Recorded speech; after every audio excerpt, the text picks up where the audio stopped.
Pembahasan di pagi hari ini kita akan membahas sebuah kisah yang cukup menarik. Banyak ibrah dan pelajaran nanti yang akan kita petik dari kisah ini. Kita beri tema kisah ini adalah Qissatu Khalilur Rahman Ibrahim alaihi salatu wassalam. Kisah tentang kekasih Allah subhanahu wa ta'ala, Nabi Allah Ibrahim alaihi salatu wassalam. Ma'asyiral muslimin yang dimuliakan Allah subhanahu wa ta'ala,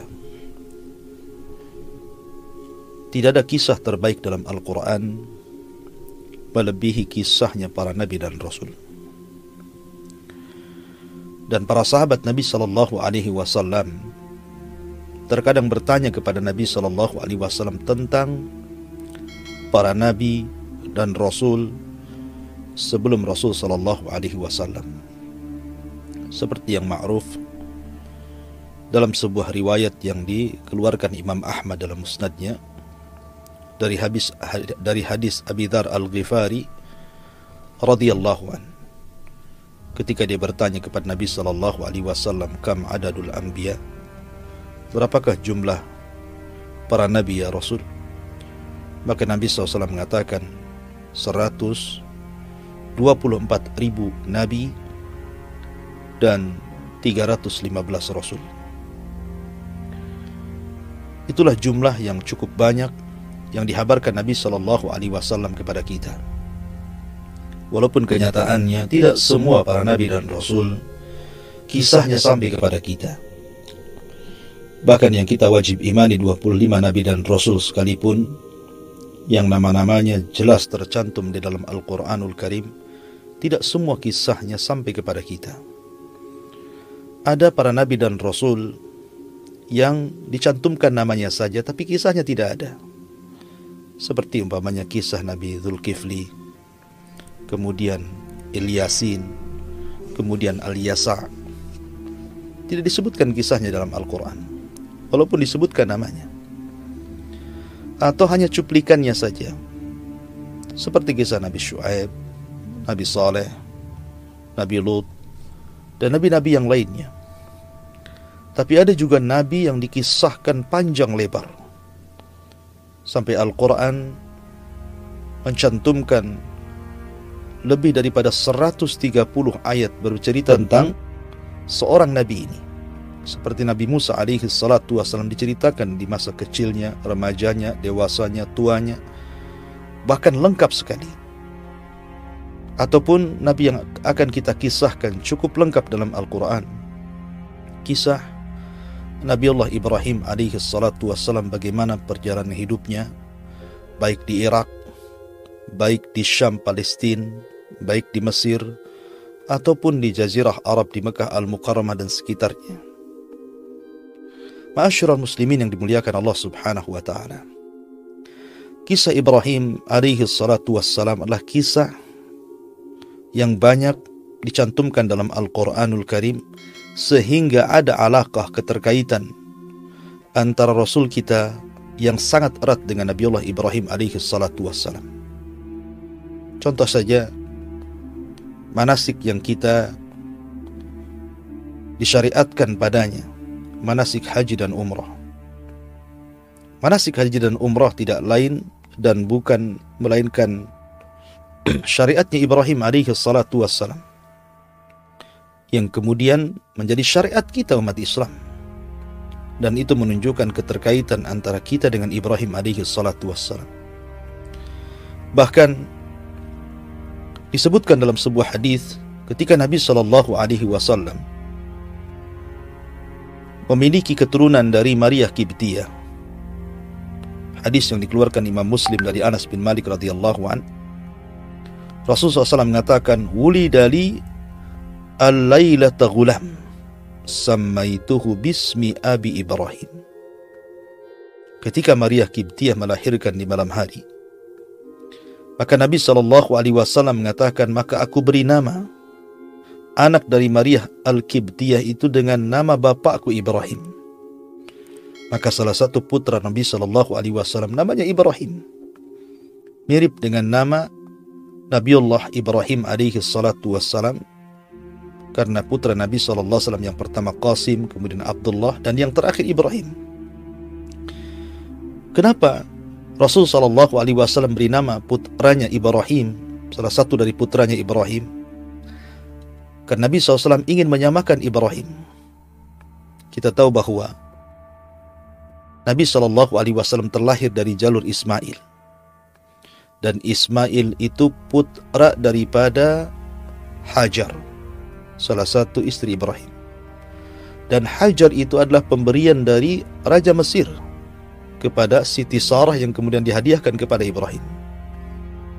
Begitu juga Ibrahim putra Nabi SAW, putra daripada budaknya Maria Kiptiyah. Dan Maria Kiptiyah juga hadiah daripada Muqawqis, Raja Mesir. Makanya Nabi SAW memberi nama putranya Ibrahim. Dan itu menunjukkan ada keterkaitan Rasul SAW dengan Nabiullah Ibrahim alaihi salatu wassalam. Bahkan ketika Nabi SAW diisrakan oleh Allah Subhanahu wa ta'ala dan dimi'rajkan ke langit, maka Nabi SAW dipertemukan dengan Ibrahim pada langit ketujuh. Kemudian Nabi SAW mengatakan, wa ra'aitu Ibrahim salawatullah alaihi wassalamu fa idza aqrabu man ra'aitu bihi syabahan sahibukum ya'ni nafsahu, wa ra'aitu Jibril alaihi salatu wassalam fa idza aqrabu man ra'aitu bihi syabahan dihyatul kalbi. Kata Nabi SAW dalam sebuah hadis yang dikeluarkan Imam Muslim, ketika aku melihat Nabiullah Ibrahim di langit ketujuh ketika peristiwa Mi'raj, maka aku lihat Ibrahim wajahnya sangat mirip dengan diriku. Maksudnya wajah Nabi SAW sangat mirip dengan Ibrahim alaihi salatu wassalam. Dan ketika aku melihat Jibril, maka aku melihat Jibril sangat mirip wajahnya dengan Dihyatul Kalbi, seorang sahabat yang paling tampan yang ada di kota Makkah kala itu. Artinya bahwa Ibrahim alaihi salatu wassalam dengan Nabi SAW ada kemiripan wajah. Ya, karena memang Nabi SAW turunan Ibrahim dari Ismail. Ma'asyiral muslimin yang dimuliakan Allah Azza wa Jalla, bahkan Nabi SAW pernah melihat saat peristiwa Isra Mi'raj, Ibrahim alaihi salatu wassalam menyandarkan punggungnya ke Baitul Ma'mur. Tentu al-jaza'u min jinsil amal. Sebagaimana Ibrahim alaihi salatu wassalam sudah membangun Ka'bah di bumi, maka sebagai balasannya dia pun disandarkan punggungnya di Ka'bah para malaikat di Baitul Ma'mur, yang setiap hari masuk ke Baitul Ma'mur itu 70,000 malakin la ya'uduna ilaih. 70,000 malaikat yang tawaf di situ. Setiap harinya keluar, kemudian datang malaikat dengan jumlah yang sama, kemudian keluar lagi, kemudian datang malaikat dengan jumlah yang sama, dan begitu seterusnya. Wa ma ya'lamu junuda rabbika illahu. Tidak ada yang tahu jumlah para malaikat kecuali Allah Subhanahu wa ta'ala. Ma'asyiral muslimin yang dimuliakan Allah Azza wa Jalla, Nabi SAW juga menceritakan tentang keutamaan Ibrahim alaihi salatu wassalam dalam hadisnya. Kata Nabi SAW, inna awwalal khalaik yuqsa yawmal qiyamah Ibrahim alaihi salatu wassalam. Sesungguhnya dari seluruh makhluk yang dibangkitkan Allah pada hari kiamat, yang pertama kali diberikan pakaian adalah Ibrahim. Ingat, Nabi SAW pernah mengatakan, yukhsarun nas yaumal qiyamah khufatan uratan ghurlan buhman. Jadi manusia akan dibangkitkan pada hari kiamat itu tanpa ada pakaian yang di badan, telanjang, kemudian tanpa beralas kaki, kembali tidak dikhitan, dan tidak membawa satupun harta di badan. Maka yang pertama kali diberikan pakaian pada hari kiamat, kata Nabi SAW, adalah Khalilur Rahman Ibrahim alaihi salatu wassalam. Ma'asyiral muslimin yang dimuliakan Allah Azza wa Jalla, bahkan kita diberi nama kaum muslimin. Yang memberi nama kaum muslimin adalah Ibrahim alaihi salatu wassalam. Kalau umat dulu ada namanya Yahudi karena dinisbatkan kepada Yahuda. Kalau dulu ada namanya Masihiyin atau Nasrani karena disebutkan kepada Isa al-Masih. Tetapi kita kaum muslimin tidak dinisbatkan kepada Muhammadiyin. Tetapi kita disebut al-muslimun. Siapa yang memberi nama al-muslimun kepada kita? Ibrahim alaihi salatu wassalam. Makanya Allah subhanahu wa ta'ala berfirman di dalam Al-Quranul Karim, millata abikum Ibrahim huwa sammakumul muslimina min qablu wa fi hadha. Agama abi kalian, bapak kalian Ibrahim, dialah yang memberi nama kepada kalian al-muslimin min qablu wa fi hadha, baik sebelumnya ataupun pada hari ini. Maka penamaan kita kaum muslimin adalah penamaan yang diberikan bapak kita Ibrahim alaihi salatu wassalam. Karena kita beribadah kepada Allah karena ittiba, mengikut. Dan kita tidak pernah menuhankan Rasul sallallahu alaihi wasallam sebagaimana Yahudi menuhankan nabi mereka Uzair, ataupun sebagaimana orang-orang Masihiyin, orang-orang Nasrani menuhankan Isa bin Maryam. Kita betul-betul umat yang pasrah, yang menyerahkan diri kepada Allah Azza wa Jal. Makanya Ibrahim alaihi salatu wassalam beri nama kita dengan al-muslimun. Subhanallah, ya. Bagaimana ada keterkaitan luar biasa antara Nabiullah Ibrahim dengan kita kaum muslimin. Nabi sallallahu alaihi wasallam menjelaskan tentang keistimewaan Ibrahim, di antaranya Ibrahim adalah orang yang pertama kali dikhitan. Ketika tidak ada manusia yang dikhitan sama sekali. Di usia beliau 80 sana, 80 tahun, sebagaimana yang tertera dalam hadis Bukhari, bahwa Ibrahim alaihi salatu wassalam di usia 80 tahun dikhitan. Artinya dia orang yang pertama kali dikhitan. Bahkan dia orang yang pertama kali mencukur kumis, dan itu bagian daripada khamsun minal fitrah. 5 dari fitrah manusia adalah mencukur kumis. Dan Ibrahim alaihi salatu wassalam adalah awal manusia yang melihat di kepalanya ada uban, dan itu pelajaran besar. Ya, bagaimanapun rambut yang putih adalah mengingatkan kepada kita agar kita berubah. Bahwa kita semakin hari semakin bertambah usia. Dan Ibrahim orang yang pertama kali melihat hal itu.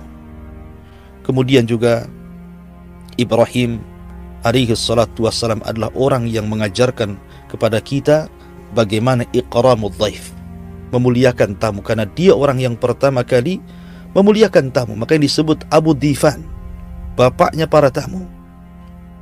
Bahkan Ibrahim sendiri adalah Abul Anbiya'i wal Mursalin, bapaknya para nabi dan rasul. Ma'asyiral muslimin yang dimuliakan Allah Azza wa Jalla, ketika Allah subhanahu wa ta'ala menurunkan Adam alaihi salatu wassalam dari sorga ke bumi, kemudian dari pasangan Adam dan Hawa lahirlah keturunannya. Di antara keturunannya banyak yang menjadi nabi dan rasul. Di antaranya Syith alaihi salatu wassalam, kemudian Idris alaihi salatu wassalam, sampai kepada Nuh alaihi salatu wassalam. Sampai kemudian setelah Nuh lahir juga para nabi dan rasul. Salah satunya adalah Ibrahim alaihi salatu wassalam. Dan sepakat bahwa tidak ada nabi dan rasul yang lebih mulia, lebih utama melebihi Ibrahim alaihi salatu wassalam. Akan tetapi tentu rasul kita jauh menjangkau keutamaan Ibrahim alaihi salatu wassalam. Artinya dibandingkan dengan para nabi dan rasul selain Nabi sallallahu alaihi wasallam, maka Ibrahim adalah afdalul anbiya, seutama-utama para nabi. Ibrahim alaihi salatu wassalam disebut Abul Anbiya, bapaknya para nabi. Karena Ibrahim alaihi salatu wassalam dikaruniai 2 putra oleh Allah Azza wa Jal. Pertama Ismail dan yang kedua Ishak. Dari Ishak inilah lahirlah Yakub. Dari Ya'qub lahirlah Nabi Yusuf. Dan itu para nabi. Kemudian dari putra-putra Ya'qub yang lainnya lahirlah ribuan para nabi dari nabi-nabi Bani Israel.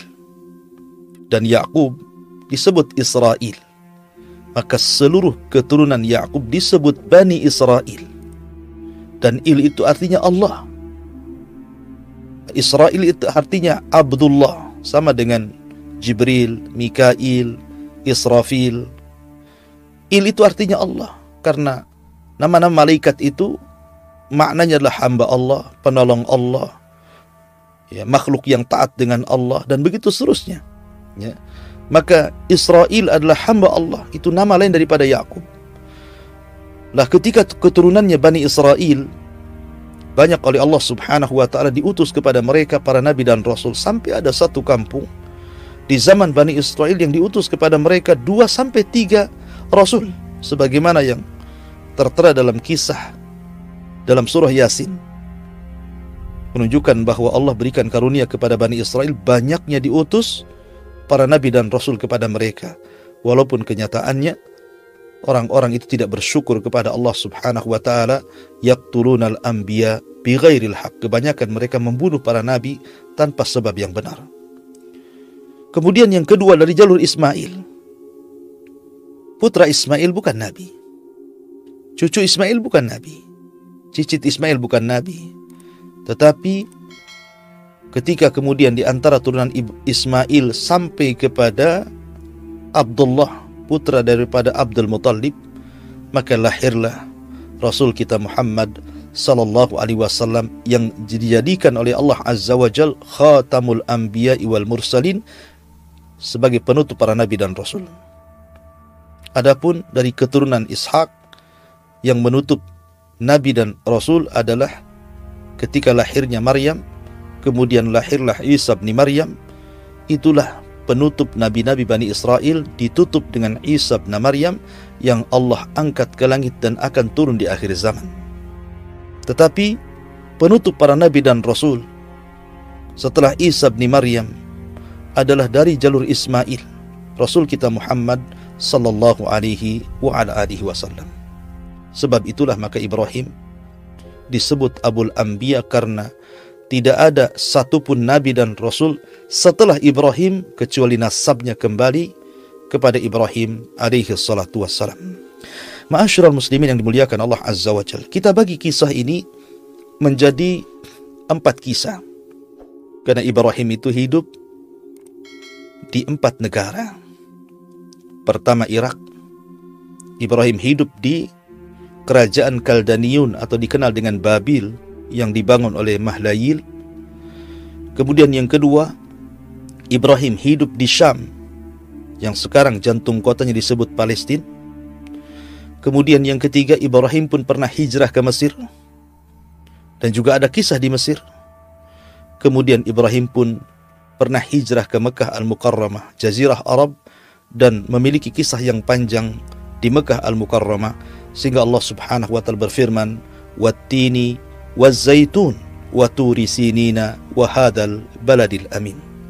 Demi negeri yang tumbuh padanya tin, maksudnya negeri Irak. Disitulah Ibrahim dilahirkan. Waz-zaitun, demi negeri yang tumbuhnya zaitun, maksudnya Syam, Palestina dan sekitarnya. Dan Ibrahim menikah dengan Siti Sarah di sini, dan banyak kisah di sini. Bahkan para nabi lebih banyak diutus di sini. Kemudian wa turi sinin, Tursina, bukit Tursina maksudnya diisyaratkan ke Mesir, karena Ibrahim pernah hijrah ke Mesir dan punya kisah di Mesir. Wa hadzal baladil amin, dan inilah negeri yang aman, maksudnya Mekah Al-Mukarramah, karena Ibrahim pernah meletakkan Ismail dan Hajar di negeri ini, yang kemudian negeri ini melahirkan dari turunan Ibrahim Sayyidul Anbiya wal Mursalin, Rasul kita Muhammad sallallahu alaihi wasallam. Inilah pembahasan kita tentang kisah-kisah, mudah-mudahan cukup waktunya. Pertama, Ibrahim alaihi salatu wassalam dan negeri Irak. Kita tahu bahwa Nabi sallallahu alaihi wasallam menceritakan banyak tentang kisah Ibrahim dan juga Al-Quranul Karim. Salah satunya adalah Nabi Ibrahim alaihi salatu wassalam lahir di Irak. di negeri Kaldaniun atau disebut dengan Babil, sebuah negeri yang dibangun oleh Mahlayil. Negeri yang ketika itu dikuasai oleh satu di antara 4 raja yang pernah menguasai dunia, yang disebut dengan Namrud.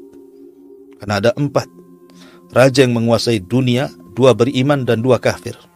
Yang beriman Sulaiman dan juga Dzulqarnain, dan yang kafir Namrud dan Bukhtun Nasr. Lah, Namrud ini menguasai sebagian besar dunia dan kerajaannya ada di Babil. Lah, di negeri inilah Ibrahim alaihi salatu wassalam dilahirkan. Ibrahim ibnu Azar, putra daripada Azar. Allah subhanahu wa ta'ala memilih Ibrahim untuk menjadi satu di antara 5 ulul azmi minar rusul. Nuh, Ibrahim, Musa, Isa, dan Nabi SAW. Sebagaimana adat para nabi, ketika Ibrahim alaihi salatu wassalam diangkat menjadi nabi dan rasul, tentu yang pertama kali dakwahi adalah ayahandanya, keluarganya. Sama dengan Nabi SAW.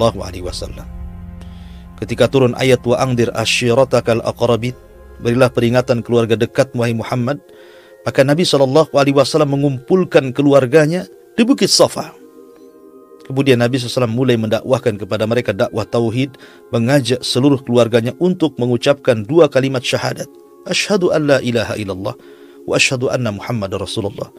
Walaupun ada yang menerima dan ada yang menolaknya, tapi itu konsekuensi dakwah. Makanya Allah subhanahu wa ta'ala mengatakan ku anfusakum wa ahlikum nar. Jagalah diri kalian, dalam satu waktu juga keluarga kalian. Maka Ibrahim alaihi salatu wasallam disebutkan dalam surah Maryam, wadhkur fil kitabi Ibrahim innahu kana siddiqan nabiyya. Ceritakan ya Muhammad tentang kisah Ibrahim, sesungguhnya dia seorang yang siddiq, yang jujur, dan dia juga seorang nabi. Idh qala li abihi, ketika dia berkata kepada ayahnya, ya abati lima ta'bud ma la yasma' wa la yubsir wa la yughni anka syai'a. Ketika Ibrahim mengatakan kepada ayahnya, Azar, wahai ayahku. Lihat bagaimana Ibrahim alaihi salatu wassalam menghargai, memuliakan ayahnya, memanggil dengan bahasa yang lembut, ya abati. Dia tidak mengambil ya Azar namanya, ya abati dengan panggilan yang lembut, dan mengatakan, kenapa kau sembah Tuhan yang tidak mendengar, tidak pernah melihat, dan tidak memiliki sesuatu yang bisa memperkaya dirimu. Ya abati inni qad ja'ani minal ilmi ma lam ya'tik fattabi'ni ahdika siratan sawiyya. Wahai ayahku, telah datang kepadaku pengetahuan yang tidak datang kepadamu, maka ikuti aku. Aku akan berikan kepadamu jalan yang jelas, jalan yang lurus, jalan yang akan menyelamatkan dirimu. Ya abati la ta'budi syaitan, inna syaitana kana lirrahmani isya. Jangan kau sembah syaitan wahai ayahku, karena setan itu adalah penyesat yang bermaksiat kepada Allah subhanahu wa ta'ala. Teruslah Ibrahim menasihati ayahnya luar biasa, walaupun kenyataannya ayahnya menolaknya, marah besar, mengancam Ibrahim dan mengatakan, araghibun anta an alihati ya Ibrahim. Ibrahim, kenapa kau benci kali dengan Tuhanku dan Tuhan yang disembah orang-orang Babil? La illam tantahi la arjumannaka wahjurni maliyah. Kalau engkau tidak berhenti terus bicara tentang dakwah tauhid, maka aku akan rajam kamu dan aku akan usir kamu. Tapi Ibrahim alaihi salatu wassalam menjawab dengan kelembutan dan mengatakan, salamun alaika sa'astaghfiru laka rabbi innahu kana bi khafiyya. Kata Ibrahim, mudah-mudahan Allah berikan keselamatan kepada engkau wahai ayahku, dan aku akan berusaha memintakan ampun akan dosa-dosamu kepada Allah azza wa jalla. Jadi langkah yang pertama dilakukan Ibrahim adalah berusaha untuk menyebarkan hidayah tauhid di keluarganya, terutama ayahnya sendiri. Walaupun Allah subhanahu wa ta'ala takdirkan Azar tidak masuk dalam Islam. Azar tidak masuk ke dalam agama Ibrahim alaihi salatu wassalam. Ketika dia sudah tidak bisa lagi menasihati ayahnya, mulailah dia datang kepada kaumnya. kepada kaum Babil Kaldaniyun. Dan Allah katakan dalam surah Al-An'am, wa idh qala Ibrahimu li abihi Azar atattakhidu asnaman alihatan inni araka wa qaumaka fi dhalalim mubin. Ketika Ibrahim berkata kepada ayahnya Azar, kenapa kau mengambil asnam, berhala-berhala itu sebagai Tuhan? Aku lihat engkau dan juga kaummu berada di atas kesesatan yang nyata. Maka Ibrahim ketika masa remaja, dia mulai membuat tashkik, keraguan-raguan di kaumnya. Di masa remaja, Ibrahim alaihi salatu wassalam sudah rajin berdakwah. Ketika kemudian ada sekelompok anak-anak muda yang seusianya, Ibrahim alaihi salatu wassalam pun pura-pura duduk bersama mereka berbincang-bincang. Kemudian Ibrahim alaihi salatu wassalam mulai membuat syubhat kepada Tuhan-Tuhan yang selama ini disembah mereka. Karena di zaman Ibrahim itu banyak orang yang menyembah bintang, menyembah bulan, menyembah matahari, menyembah patung-patung, dan begitu seterusnya. Lah Ibrahim hendak membuat keraguan-raguan kepada mereka bahwa Tuhan yang selama ini kalian sembah itu tidak benar. Maka duduklah Ibrahim di antara anak-anak muda yang ada di situ. Apa kata Ibrahim ketika sudah larut malam? Kemudian orang-orang para penyembah bintang pun mereka mulai menyembah bintang.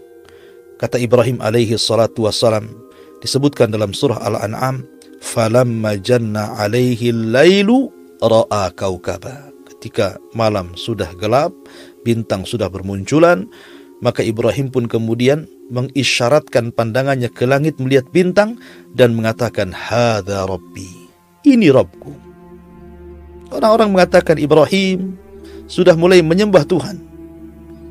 Tetapi ketika kemudian Ibrahim berbincang-bincang sampai pagi hari dan bintang pun kemudian tidak ada, kata Ibrahim, qala la uhibbul afilin. Aku tidak suka Tuhan yang terkadang muncul, terkadang tenggelam. Ya. Kemudian di hari yang lain Ibrahim alaihi salatu wassalam ketika berada di tengah-tengah purnama, bulan purnama yang sangat terang, dia pun mendatangi lagi anak-anak muda seusianya. Kemudian Ibrahim mengatakan, falamma ra'al qamara bazighan qala hadza rabbi. Ketika dia melihat purnama yang sangat bulat, yang sangat terang, dia mengatakan, oh ini Tuhan saya. Falamma afala qala la illam yahdini rabbi la akunanna minal qaumidh dhalin. Tapi ketika bulan kemudian keesokan harinya tiba-tiba hilang, maka Ibrahim mengatakan di hadapan kaumnya, kalau Allah tidak memberikan hidayah kepadaku, tentu aku termasuk orang-orang yang sesat. Lah di pagi harinya muncul matahari. Maka Ibrahim ketika ra'a syamsa bazighatan, memiliki cahaya yang lebih terang dibandingkan bulan dan bintang, Ibrahim mengatakan, hadza rabbi. Oh, boleh jadi ini Tuhan yang benar nih. Bintang sudah enggak benar, muncul tenggelam, bulan sudah enggak benar, pergi dan datang. Oh, mungkin boleh jadi ini matahari Tuhan saya. Dia mengatakan, hadza rabbi, ini Tuhan saya. Kenapa? Hadza akbar, ini lebih besar daripada bulan dan bintang. Falamma afalat. Ketika di sore hari, matahari pun pergi, matahari pun tenggelam. Maka Ibrahim menyeru kaumnya, ya qaumi inni bari'um mimma tusyrikun. Wahai kaumku, aku berlepas diri dari apa yang kalian sekutukan. Inni wajjahtu wajhiya lilladzi fataras samawati wal ard hanifan wa ma ana minal musyrikin. Sesungguhnya aku arahkan wajahku kepada zat yang telah menciptakan langit dan bumi, hanifan wa ma ana minal musyrikin, yang lurus, yang tidak menyekutukan Allah, dan saya bukan termasuk orang-orang musyrik. Jadi Ibrahim alaihi salatu wassalam membuat keraguan-raguan kepada kaumnya. Sungguhnya Tuhan yang kalian sembah ini tidak benar. Ya, bahwa bintang itu kadang tenggelam, kemudian kadang muncul, bahwa bulan itu kadang datang, kadang pergi, bahwa matahari itu kadang muncul, kadang hilang. Sebenarnya ada zat yang menjadikan bintang, bulan dan matahari itu didatangkan dan dipergikan. Kenapa kalian tidak menyembah zat yang mendatangkan bintang, matahari dan bulan, ataupun yang meniadakan bintang, bulan dan matahari? Seolah-olah Ibrahim ingin mengatakan seperti itu. Ini bintang ini kadang datang, kadang tenggelam, tentu ada yang menjalankannya. Begitu juga bulan dan matahari. Kenapa kalian tidak menyembah yang menjalankannya saja? Seolah-olah Ibrahim ingin mengatakan seperti itu. Dan itu membuat keraguan-raguan kepada kaumnya. Subhanallah. Di waktu remaja Ibrahim mendakwakan dakwah tauhid, dan harusnya kita seperti itu. Walaqad ba'atsna fi kulli ummatin rasulan an i'budullaha wajtanibut taghut. Dan kami utus pada tiap-tiap umat ini seorang rasul, di mana tugasnya menyampaikan sembahlah Allah, tauhidkan Allah, esakan Allah, dan jauhi sesembahan selain daripada Allah alias taghut. Itulah tugas kita mendakwahkan tauhid. Ma'asyiral muslimin yang dimuliakan Allah Azza wa Jalla. Tetapi kaumnya pun kaum yang degil, susah beriman kepada Allah Azza wa Jalla. Maka Ibrahim pun kemudian mulai bersiasat. Karena ketika itu kerajaan dipimpin Namrud, dan Namrud dan kaumnya di Babil itu para penyembah berhala. Macam-macam disembah, matahari, bulan, bintang, macam-macam. Ya. Maka suatu ketika Ibrahim alaihi salatu wassalam melihat bahwa di kerajaannya akan ada pesta yang sangat besar. Pesta kerajaan, di mana manusia akan keluar dari istana dan berkumpul di sebuah lapangan. Maka Ibrahim mulai bersiasat di sini. Ketika ayahandanya meminta kepada Ibrahim untuk ikut berpesta dengan Id kerajaan kala itu, tetapi Ibrahim alaihi salatu wassalam berbohong kepada ayahnya dan mengatakan, inni sakin, saya lagi sakit. Kalau ayahanda ingin pergi-pergi saja. Padahal Ibrahim mengatakan seperti itu. Dia ada siasat besar, ingin menghancurkan patung-patung Namrud. Maka ketika betul-betul Ibrahim alaihi salatu wassalam mengatakan, wa tallah la akidanna asnamakum ba'da an tuwallu mudbirin, demi Allah aku akan membuat siasat terhadap patung-patung kalian setelah kalian pergi mengadakan Id. Faja'alahum judadan illa kabiran lahum la'allahum ilaihi yarji'un. Maka Ibrahim pun masuk ke dalam istana, ke ruangan khusus. Banyak berhala-berhala yang memang diagungkan Namrud dan juga para pengikutnya. Disitulah Ibrahim mulai menghancurkan patung-patung itu. Tidak ada satupun patung yang tersisa kecuali dihancurkan. Tapi Ibrahim membiarkan yang paling besar dari patung itu. Dibiarkan. Supaya apa? La'allahum ilaihi yarji'un, agar mereka kembali mentauhidkan Allah. Tujuan Ibrahim ini bukan hendak menghancurkan patung, karena patung itu bisa dibuat lagi, bahkan mungkin lebih besar daripada itu. Bukan itu. Kalau tujuan Ibrahim hanya menghancurkan patung, besok dia dibangun lagi patung itu, dibuat lagi, bahkan mungkin lebih besar dibandingkan patung yang dihancurkan Ibrahim. Tapi Ibrahim bukan itu tujuannya. Ibrahim itu ingin memberikan pelajaran. Kalau patung-patung itu tidak sanggup melindungi mereka, bagaimana melindungi orang lain?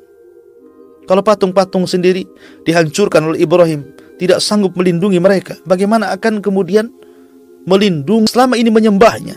Itu maksudnya Ibrahim, supaya mereka berakal bahwa perbuatan mereka itu jauh daripada akal. Makanya dia mengatakan la'allahum ilaihi yarji'un, agar mereka kembali mentauhidkan Allah Subhanahu wa ta'ala. Ketika betul-betul sudah dihancurkan, kemudian dibiarkan patung yang sangat besar, kemudian dikalungkan palunya di patung yang sangat besar. Tiba-tiba kemudian Ibrahim keluar dari situ. Setelah pesta berakhir, Namrud pun murka dan mengatakan, siapa yang menghancurkan patung-patung ini? Dikirimlah jasus mata-mata. Akhirnya kemudian mereka mendengar bahwa ada anak muda, sami'na fatan yadhkuruhum yuqalu lahu Ibrahim. Oh, ada anak muda yang menghancurkan patung itu, konon namanya Ibrahim. Maka Namrud mengatakan, cari dan tangkap Ibrahim. Cari dan tangkap Ibrahim. Man fa'ala hadza bi alihatina, siapa yang telah melakukan hal ini dengan berhala-berhala kami? Innahu laminadh zalimin, ini orang zalim ini. Tangkap Ibrahim. Ditangkaplah Ibrahim. Kemudian qalu fa'tu bihi ala a'yunin nas la'allahum yashhadun. Setelah tertangkap Ibrahim, maka para pembesar Fir'aun mengatakan, datangkan manusia, kumpulkan manusia, biar mata-mata manusia tahu siapa yang menghancurkan berhala dan Tuhan mereka. Maka berkumpullah manusia, didatangkanlah Ibrahim. Semua mata terbelalak, oh ini rupanya yang menghancurkan patung itu. Mulailah kemudian para pembesar Namrud ini menginterogasi Ibrahim dan mengatakan, a'anta fa'alta hadha bi alihatina ya Ibrahim. Ibrahim, Apakah engkau yang melakukan ini kepada Tuhan-Tuhan kami? Maka Ibrahim alaihi salatu wassalam mengatakan, bal fa'alahu kabiruhum hada fas'aluhum in kanu yantiqun. Lihat, Ibrahim ingin pura-pura tidak berdusta. Ya, dia menunjuk patung yang sangat besar dengan jempolnya. Jadi seolah-olah mungkin bahasa kita, ini patung yang ini, pakai jempolnya. Ya. Ibrahim ingin mengatakan bahwa kalau Anda memegang palu dan Anda tidak punya jempol tangan, tentu Anda tidak akan kuat memegang palu itu. Tapi ketika ada jempol dalam tangan kita, kemudian kita pegang palu, maka palu itu akan keras kita pegang, akan kuat kita pegang. Seolah-olah Ibrahim ingin mengatakan, sebenarnya yang menghancurkan patung-patung itu adalah jempolku ini. Itu maksudnya Ibrahim. Ya. Tetapi tidak disebut. Dia ingin tawari, dia ingin menutupi kebohongannya dan mengatakan, bal fa'alahu kabiruhum hadha. Yang melakukan, yang menghancur-hancurkan patung-patung kecil itu maksudnya yang besar ini. Nah, Ibrahim sambil menunjukkan jempolnya, maksudnya jempol saya. Dan orang-orang menyangkanya Ibrahim menunjuk kepada patung itu, supaya Ibrahim lepas dari dusta maksudnya. Tetapi mereka pun, ketika Ibrahim mengatakan fas'aluhum in kanu yantiqun, kalau enggak percaya tanya saja kalau mereka bisa bicara. Farajau ila anfusihim faqalu innakum antumudz zalimun. Karena mereka tidak bisa membantah hujah Ibrahim yang sangat kuat, maka mereka pun melakukan kekuatan hujah dengan cara membakar Ibrahim dan mengatakan, qalu harrikuhu wansuru alihatikum in kuntum fa'ilin. Kalian harus membela Tuhan-Tuhan kalian, bakar anak ini. Ya. Maka sepakatlah mereka pun mengumpulkan kayu bakar berhari-hari sampai menggunung kemudian dibakar. Maka Ibrahim alaihi salatu wassalam ketika itu disiapkan untuk dilempar ke dalam api itu menggunakan manjani ketepel besar, karena tidak mungkin dimasukkan, mendekat api pun panas. Maka dilemparlah Ibrahim alaihi salatu wassalam ke dalam api itu. Subhanallah, para malaikat telah siap siaga menawarkan kekuatan mereka untuk menolong Ibrahim, termasuk Jibril, Mikail, malaikat Jabal, semua para malaikat menawarkan. Tapi Ibrahim hanya mengatakan, amma ilaikum fala wa amma ilallahi fabala. Kalau aku harus meminta pertolongan kepada kalian wahai para malaikat, tidak, aku tidak akan minta pertolongan kepada kalian. Tapi kalau aku meminta pertolongan kepada Allah, ya, aku hanya meminta pertolongan kepada Allah. Hasbunallah wa ni'mal wakil, ni'mal maula wa ni'man nasir. Itu pula yang dikatakan Nabi SAW ketika Abi Sufyan menakut-nakuti akan datang kelompok tentara besar menyerang Madinah. Maka Rasul dan para sahabatnya mengatakan hasbunallah wa ni'mal wakil. Seperti perkataan Ibrahim ketika dilempar ke dalam api, hasbunallah wa ni'mal wakil, cukuplah Allah karena dia sebaik-baik pelindung. Maka Ibrahim pun kemudian dilempar ke dalam api. Ketika dia mengatakan hasbunallah wa ni'mal wakil, maka pertolongan Allah sekejap saja datang kepada Ibrahim. Kemudian dikatakan, ya naru kuni bardan wassalaman ala Ibrahim. Ya naru kuni bardan wassalaman ala Ibrahim. Wahai api, jadilah dingin kalian dan selamatkan Ibrahim. Kalau seandainya Allah hanya mengatakan, wahai api, dinginlah kalian, tentu Ibrahim tidak akan selamat. Karena bagaimanapun, panas ataupun dingin bisa membuat orang mati. Tetapi ketika Allah mengatakan wassalaman ala Ibrahim, dan selamatkan Ibrahim, dan api ini dingin khusus kepada Ibrahim, sehingga api tetap panas pada hari ini. Kalau seandainya Allah mengatakan jadilah api sampai kiamat, tentu api akan dingin. Macam mana Anda akan memasak gitu kalau api dingin gitu? Tapi rupanya api dingin ini hanya untuk Ibrahim dan keselamatan Ibrahim alaihi salatu wassalam dari kobaran api itu. Subhanallah, bagaimana Allah subhanahu wa ta'ala memberikan mukjizat kepada Ibrahim. Ibrahim kebal bakar, dan itu mukjizat, bukan memakai jimat, ya. Bahkan dalam sebuah riwayat ada binatang yang disebut dengan wazak. Wazak itu semacam cicak ataupun tokek begitu, ya. Nabi SAW pernah mengatakan dalam sebuah hadis dari Ummu Shuraik yang dikeluarkan Imam Bukhari, di mana Nabi SAW bersabda bahwa Nabi itu amara biqatlil wazak, ya, memerintahkan untuk membunuh toke ataupun cicak begitu ya. Kenapa alasannya? Kana yanfuh ala Ibrahim alaihi salatu wassalam. Ketika seluruh binatang berusaha memadamkan api yang menyala-nyala itu, tiba-tiba datang pula toke itu malah meniup-niup supaya api itu besar. Maka dari situ Nabi SAW memberikan pahala siapapun yang membunuh toke, membunuh wazak. Anehnya di zaman sekarang toke pula dirawat-rawat, harganya sampai ratusan juta. Dia tidak paham bahwa ini binatang harus dibunuh, yang sudah mencelakakan Ibrahim alaihi salatu wassalam. Ya, ma'asyiral muslimin yang dimuliakan Allah Azza, padahal di dalam membunuh cicak atau toke itu dapat pahala, karena Rasulullah SAW menganggap itu faisiqah, binatang fasik, ya, yang sudah menyakiti Nabiullah Ibrahim alaihi salatu wassalam. Maka Ibrahim pun kemudian diselamatkan Allah Subhanahu wa ta'ala. 3 hari berada dalam api itu, tapi Allah melindunginya sampai api pun hilang, tinggal abunya. Tiba-tiba Ibrahim itu pun tidak menjadikan orang-orang Babil beriman kepada Ibrahim. Subhanallah. Bahkan suatu ketika Ibrahim alaihi salatu wassalam betul-betul didatangkan kepada Raja Namrud.